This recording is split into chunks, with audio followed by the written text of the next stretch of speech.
Welcome back to Finance with Sherry. Thank you so much for all your likes and subscribes and messages of last week. A recap of last week, we looked at estate planning, wills, and what you need to consider and what makes a valid will. If you did not check that video out, go back and check the video out.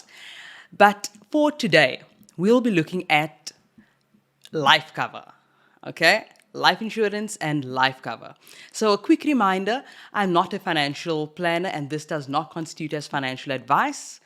This channel is merely here for information purposes. So please do not quote me as someone that's giving you financial advice. So what is life cover? Life cover is a death benefit. It pays out in the event that you pass away or when you do pass away. So it is usually a relationship between an insurance company and an individual. So the insurance company promises to pay out a lump sum when you do pass away to your loved ones, your beneficiaries, to whomever you would like the lump sum to go to. In return, the individual has to pay monthly premiums to that insurance company for the promised amount. So life cover pays out in two ways. A lump sum benefit, where when you pass away, the insurance company then pays over this huge chunk of money. But you also get an income benefit as well, an income feature. So let's say, for example, you have minor kids. Your kids are really young and they don't know how to use money yet, or they're on varsity and they're not really as responsible. Then instead of having the insurance company pay this huge lump sum over to your beneficiaries, you can select that they pay a monthly income to your spouse, to your beneficiary, for a duration of time. And the nice thing about life cover is that it pays out tax-free. So you don't have to worry about still having to pay tax on the money that is received from the insurance provider. So there are two types of life cover in South Africa at the moment. There's whole of life cover and term cover. Whole of life covers you from the moment that your policy starts and that premium goes off up till the day that you die, bearing in mind that you have to continually pay for it, of course. Whereas term cover pays for a set term, or you are covered, for a set term. So whether it be 10 years, 20 years, 30 years, it basically depends on you and the term that you have selected. Term cover does come in slightly cheaper than whole of life, but remember that after that term, if you pass away after the term, your family or your dependents will not be receiving that cover. Does everyone need life cover? In my personal opinion, no. Everyone does not need life cover. But there are a few things that you need to consider when thinking of life cover or thinking that you don't need life cover. So here's a scenario, okay? You're 23 years old, you have no kids, no debt, you basically just graduated from varsity, you're fresh out. Do you need life cover? So here are a few things to consider. Number one, am I in a long-term relationship with someone? So if you are in a long-term relationship with someone, I am assuming that the idea is to eventually get married, to buy property, and to start a life with this person. So in most cases, the bank would then require bond cover or life cover as collateral for in the event that you pass away. Okay, then it is good to think of getting life cover at the age of 23 then.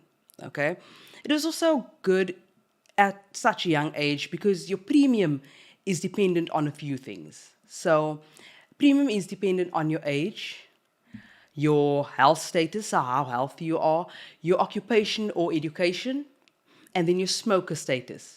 So usually at 23, in your 20s, you're in the prime of your life, meaning that cover is super cheap. It is very cheap compared to someone that is much older than 23 or in their 20s. Okay, and at that age, you are the healthiest that you'll ever be as well. Okay, so that's something to consider. But here's scenario number two. You're 50 years old, you're married, you have kids, and you have a bond. So here are a few things to consider. Okay, one, is my bond paid? So you still have a bond. It might not be paid. You're 50 years old. In the event that you are to drop dead today, what's going to happen to the house then? Then your kids. If you're 50, I'm assuming that your kids could be by between, hopefully, over 20 by then, but are they still financially dependent on you? Will your spouse be able to carry the financial burden alone should you pass away today? Okay? Then there might be other sorts of debt as well, the car repayments and all the other credit cards. What will happen in the event that you don't have something in place and you pass away? Will your spouse be able to cover all of that by themselves? And then, usually at the age of 50, your parents are generally between 70, 75, and we live in a world where our parents are then still financially dependent on us as well. So then, what will happen to those dependents if I've got nothing in place at that age? And then another thing to also consider is my estate costs. We spoke about it last week. In the event that I am to drop dead today, will my family be able to pay the costs related to my estate? And if you answered yes to you have enough money, enough savings, all of that, good for you. But maybe you want to leave your kids with some inheritance. Life cover, tax free, there's an option for you as well. So here is some fun information regarding life cover that I'm sure you love to know. Did you know that most products or most life covers that come onto the market now has an immediate expense benefit attached to it? An immediate expense benefit is like a funeral benefit that is built into your life cover. So in the event that you pass away and your family provides the insurance house with proof of your death certificate and all those things, within 48 hours of receiving it and validating that you really did, they'll pay out a portion of your life cover to actually help with the funeral arrangements. So that's an immediate expense benefit that is built into your life cover. Just check to see how much the expense or the benefit is on your personalized cover. Okay, so that's something that's really nice. And then here's also a very nice benefit too. That is the terminal illness benefit. What that means is, in the event that you go to the doctor and the doctor says, look, you only have up to 12 months left to live, you can then provide proof to the insurance provider and they would then pay out your life cover to you, and you can go travel the world or, I don't know, build a school or something like that. Just bear in mind that if you do have financial dependence, don't blow all that money, but put things in place for them, or leave the life cover there for them when you are no longer there. Those two are really nice features that are part of your life cover offering. Again, do check this with your product provider, or if you are considering life cover, think about those two options that are part of your life cover as well. Okay. So when does life cover then not pay out? There are a few instances where they do not pay out. Let's be honest. We always hear complaints. So here are the instances. Number one, if you commit suicide within 2 years of taking out your policy, this is a general exclusion for most product providers. Then they will not pay out your life cover. And then it is so important that when you take out the policy, that you are honest about your health history too, because it is usually when you pass away and they discover that there was some issue with your health history that you never disclosed, then they tend to not also pay out. So when thinking of life cover, it is so important to also please ensure that you are going to do upfront medicals. That means that you'll answer a questionnaire on how healthy you are, all your sicknesses, all your ailments, and then you'll go to a lab to have your bloods taken, or a nurse will come out and take your medicals. That is medical underwriting.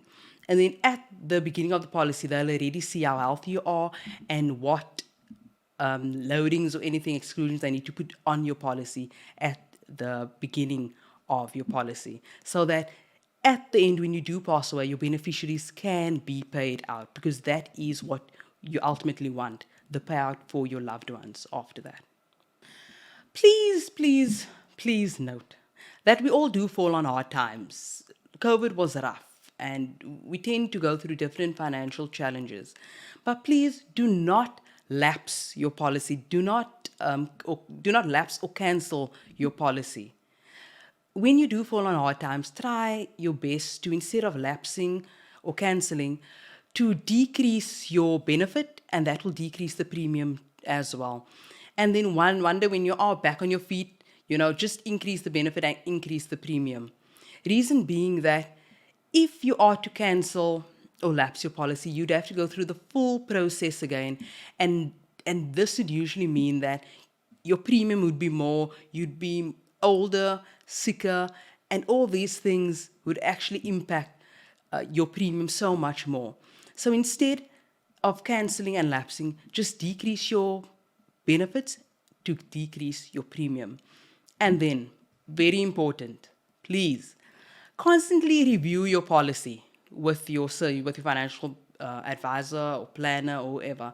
Constantly review it because you have life changes. So if you have a new baby or life just happens, make the changes according to your life changes.